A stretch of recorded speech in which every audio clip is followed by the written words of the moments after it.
Welcome to Neeti Katha Kids.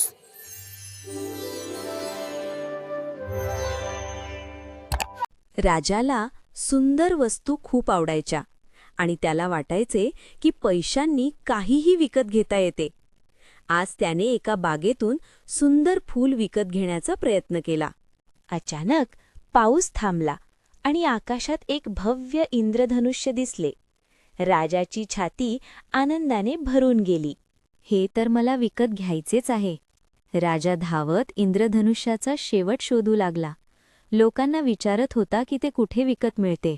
त्याने आपली सर्व बचत घेऊन गावातील शहाण्या दुकानदाराकडे गेला. पण दुकानदाराने हसत हसत समजावले, "बाळा, इंद्रधनुष्य विकत घेता येत नाही."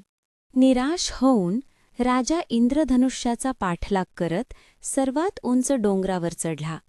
दमून भागून तो तिथे पोहोचला तेव्हा इंद्रधनुष्य पूर्णपणे नाहीसे झाले होते. दुःखी होऊन त्याने सभोवताली पाहिले.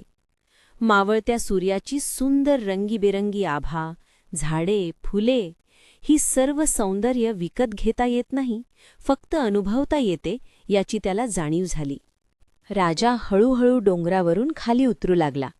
आता तो प्रत्येक लहानशा गोष्टीचे सौंदर्य अनुभवत होता. पानांवरील दवबिंदू, फुलपाखरे, पक्ष्यांचे गाणे. राजा घरी परतला. इंद्रधनुष्य विकत न घेता पण मनाने समाधानी होऊन.